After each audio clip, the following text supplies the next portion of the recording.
And we're back with BridgeLIVE. We are, yes. We are. I'm Olga Woltman. I'm Justin McCord. And BridgeLIVE is brought to you by RKD. Thank you very much for your support. I love that you've thanked me all day long. Well, you're like the mascot for the whole thing, right? It wouldn't be possible without it. So it's really a wonderful addition to the conference. It's honestly a joy to get to bring Bridge to people that can't be here. Yeah. And it's also a joy to get to, I don't know, maybe be frivolous for the next 20-ish minutes with Jason Brock from EagleCom. Jason, thanks for stopping by and spending some of your day with us. It's great. I mean, you guys got to be exhausted given this whole day, so. We've been training for this all year. Proud of you. We've been training.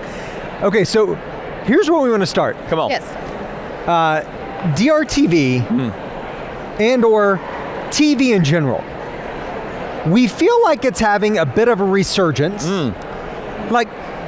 And we know that you're biased, and that's okay. No, I'm pragmatic. Very pragmatic. But talk to us a little bit about this resurgence and how this has come about and what you're seeing in the application of screens relative to nonprofits. Yeah, let's talk about the why it's coming back. I think there's two big reasons. I think one, we're getting just realistic of we got to drive more demand for giving in the marketplace, right? TV is a great medium to do that. Inspiration on the big screen, sit back environment, you soak in the stories, it drives the demand. It may push it in a lot of different ways, but drives demand for giving. At the same time, it builds your brand. We know a lot of people are trying to say, how do I look different in the marketplace today? Video creative and TV does that for you, right? Now, TV is also a very blurred language. TV means a lot of things. I mean, YouTube is TV now, right? Everybody, my kids always watching YouTube on the big screen. So I think those are important things. I think the other thing TV's done well for as our clients in the last 40 years is drives sustained giving, right? So many nonprofits are like, I need that foundation. I don't want to go back to zero every fiscal year. I want to start with something in the bank. And TV does a great job of telling that long form story to get you to give monthly.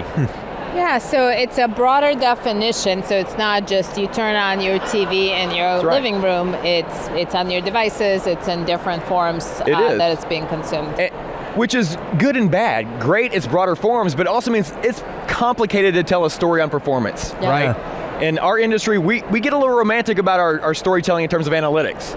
We like our direct response metrics. I like to say, hey, if I put the spot on TV, I want them to call the 800 number, I want them to convert right there. Well, it might not happen exactly like that. There's a lot of indirect response that happens. There's a lot of halo lift that happens. So it complicates a measurement story. You have, I don't know, swam in those waters for many years, right? I mean, you started your career in media, like you've spent a lot of your career on the media side, and then you went in-house into a nonprofit, and you were helping build on a foundation. How did you swim against that tide of the direct attribution that is so prevalent in our sector? Well, I mean, the beauty is I knew nothing going into it. So I made a lot of mistakes early. So you got to think, starting in big holdco agency world, taking my media knowledge of what worked for for-profit companies and saying, okay, let me go apply this to the nonprofit industry or out of the gate.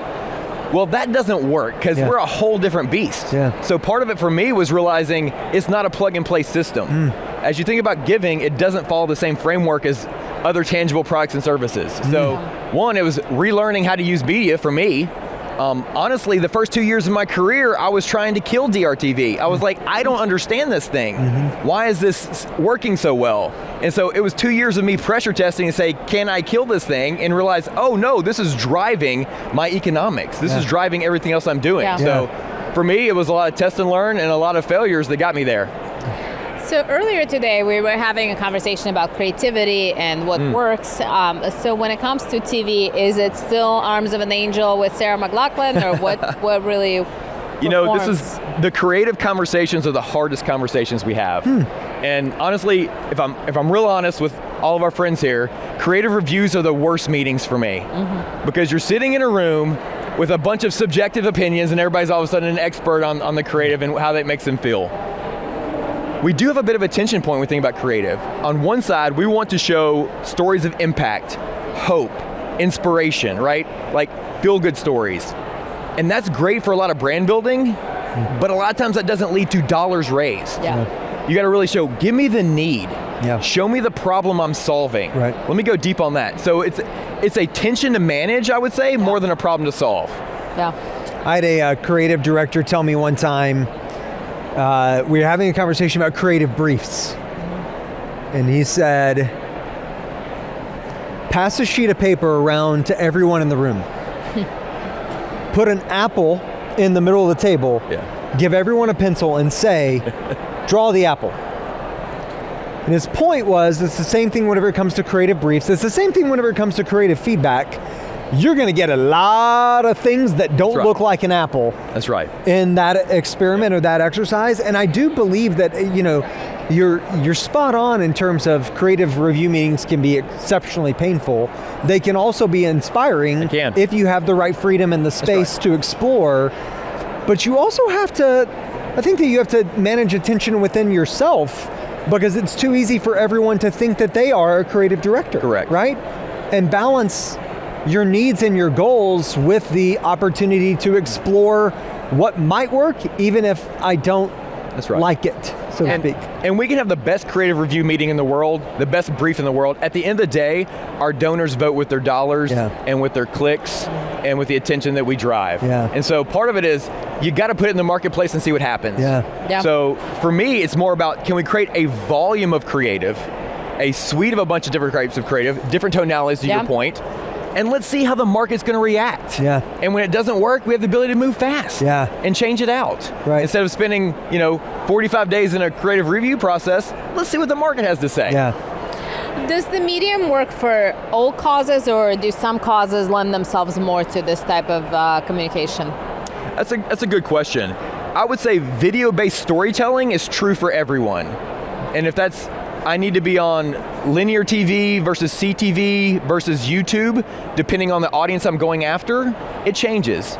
If I need to be just online video inside Meta, there's an audience for that. So part of it is, what's your goals, what's your audience? Yeah.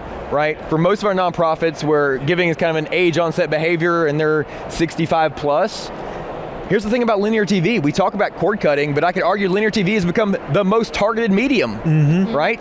The 65 plus, they're not leaving that medium. Agreed. So we got to be there, be where they are, and augment for new audiences for the future. So outside of your time at St. Jude, I want you to share with us some of the most, bold decisions or bold campaigns that you've seen nonprofits test, try, fail at, succeed at. Like, what are some of the highlight reel that you've seen in your time, especially at EagleCom? I would say what's interesting for me, being able to work across North America now and seeing the Canadian market and the US market, I look at someone like Sick Kids in Canada. I don't know if you've seen their creative. They're real provocative. They go pretty dark. They do not pull a punch. They do not pull a punch, and it works very well for them. And what's interesting is it's part of the brand that they've built. So it's like, if you build towards that brand, you can pull it off. On the other side, I would say, if you build towards that brand, you pull off, but also be willing to do something different. Right? I'm going to tell a weird story. So last week, I'm taking my 10-year-old to Disney. Okay? Daddy-daughter trip. First time she's flying, first time she's going to Disney. All the princesses, all the castle, we do the characters, we do the rides, right? We park her every day, different park, all the time. We come back, and I'm like, can't wait to see all the stories she tells. The story she tells is when we're in the Atlanta airport, a dog stops in front of us and poops in front of us.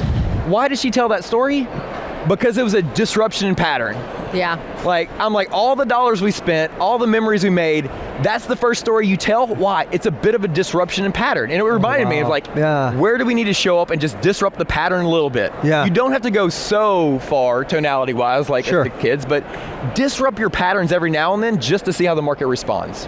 It's a brilliant story, and I'm sure as a dad you also felt a little punched in the gut as she was sharing that. That's the story you come back with? That's the thing. We could have solved that for a lot less time. So I'm sitting here wondering if that was my dog, but he was in Atlanta airport recently. Right?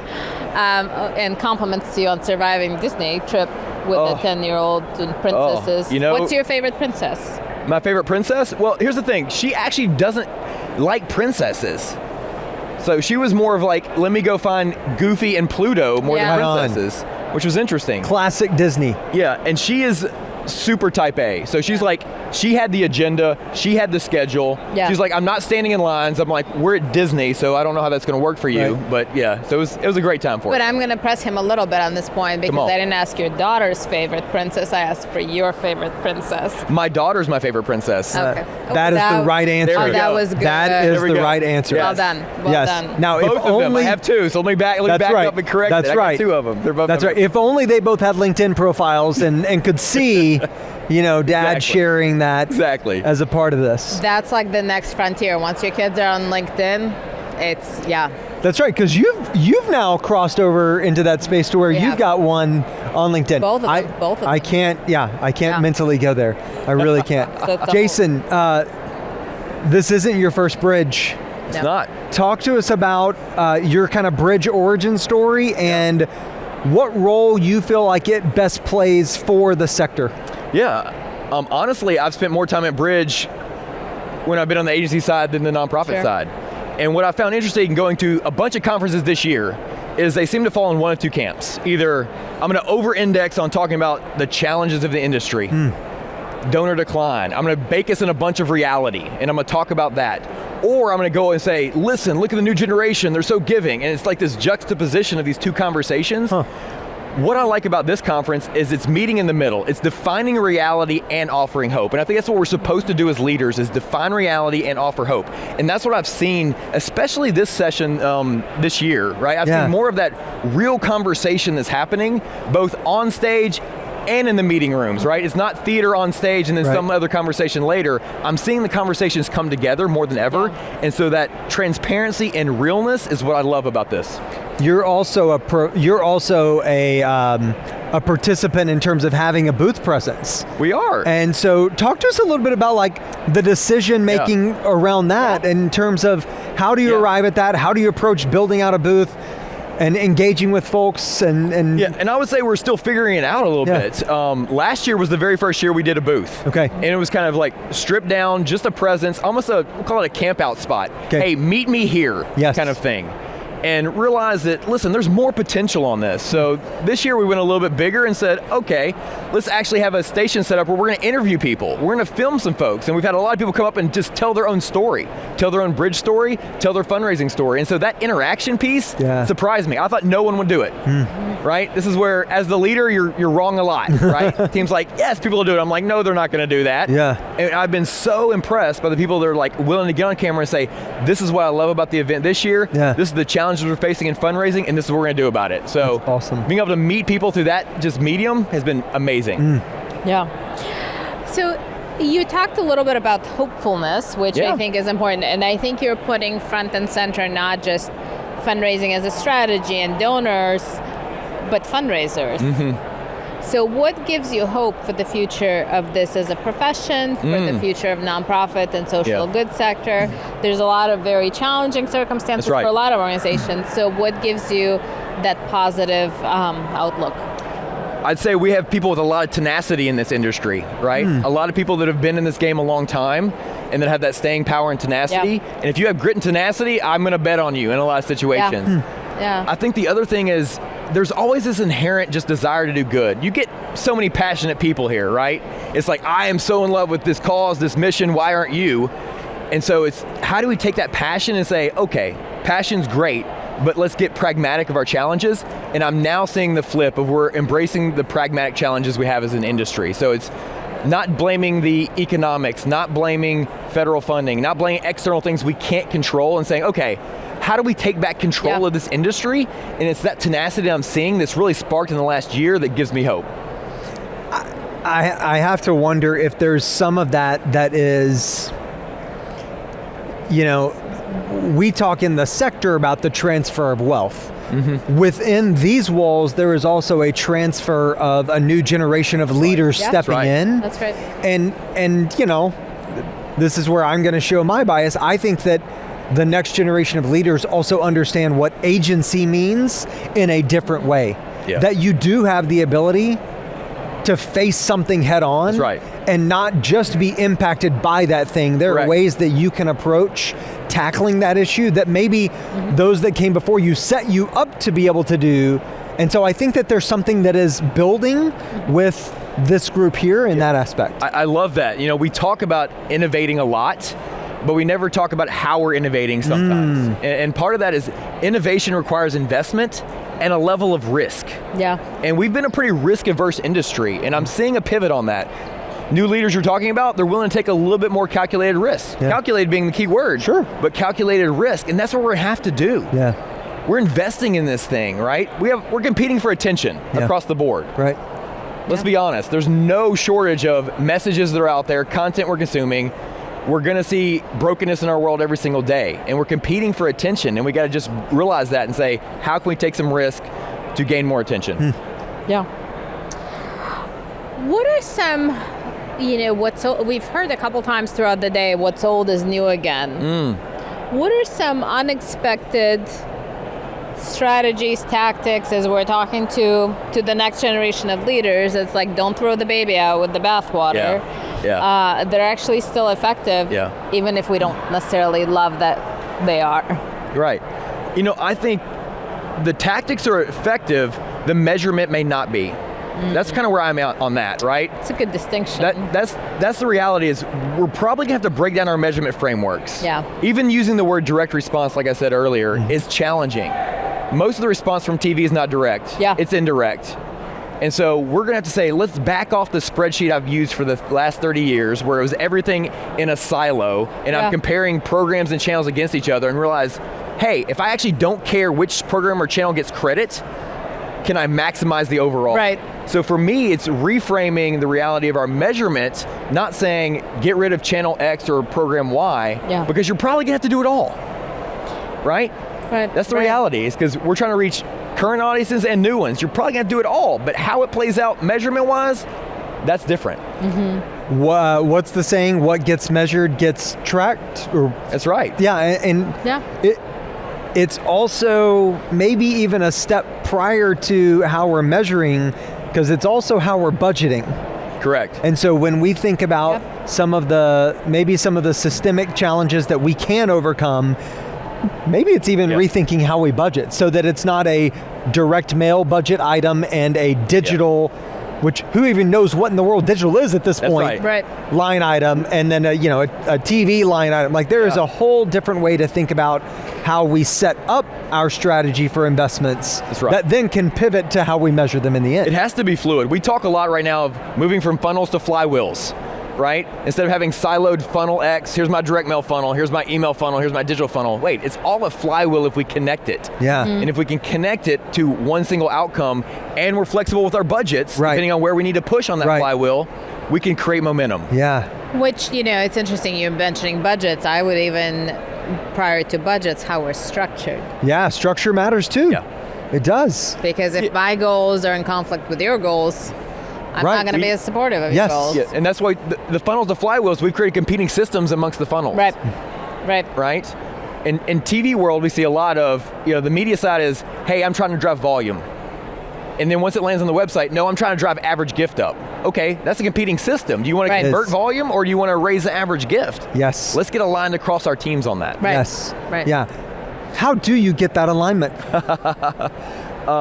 Lots of conversations over time. Yeah. Lots of new analytics people haven't seen before, right? Because the analytics aren't going to give you the right answer. They're going to give you some directional signals. And so that's part of it too. Analytics aren't an exact science. It's not going to give you, here's the answer. It's going to give you a signal. Yeah. But if you compound enough signals, you should kind of know where to go. You should see it. Yeah. Yeah. Man, that's hard work. Oh, it's ridiculously hard work. Yeah. But asking people for money shouldn't be easy. It's fair. Right? And sometimes we're surprised by that. Yes. It's the hardest thing to do. Yeah. I go back to 2021, pandemic spike. Everybody was like, could do no wrong in a lot of fundraising things. I went to my friends at Google and said, okay, let's play out a scenario. If money's no object and I can buy every paid search term and always be at the top and own every giving related term, how much is it going to cost me and what's the return going to be? And the exercise surprised me. It was almost a rounding error in some cases because there wasn't that much demand for giving because nobody's shopping for how to give away their money. Yeah. And that's when I started talking about demand creation a lot more. And so it's like, wait a second, I'm sitting there talking about paid search being a 5x ROAS. It's just capturing something else. What is that something else that's driving the inspiration? Let's focus on the inspiration more than the response. Right. I see what he did there. He's pretty good. Yeah, that was good. It's just a lot of mistakes over time. It is. Whoever makes the most mistakes gets the most learning. That's absolutely true. It's hard. Sometimes these rocks just get in the way of us even learning what the mistake is. That's right. And having the time and the headspace to actually move that rock when I'm feeling the pressure on these other three things, I think that's another factor that as a marketer, sometimes it becomes its own competing priority for us. It does, and we're put in a tough box where we're so efficiency first. Right? I get into a lot of conversations with clients where they're like, okay, I want to grow my sustainers, and here's where I want the cost per sustainer to be. I'm like, well, let's start with, can you actually grow sustainers? Right. Let's see if we can actually move your flywheel first, and then let's figure out efficiency over time. Yeah. If you can't grow, it doesn't matter. Yeah. And so part of our challenge when we're in decline, I've never seen anybody cut their way to growth. Totally No agree. business, no industry. And so part of that is we got to reframe our thinking as from efficiency first mindsets to growth first mindsets. I sort of think if we spent enough time, even just the three of us, like the conversation evolved from channels to budgeting to staffing structure. Yeah. So I think if we kind of come together and try to come up with solutions, it's very doable. I agree. I think that one of the beauties of Bridge is that it is a convening space. That's right.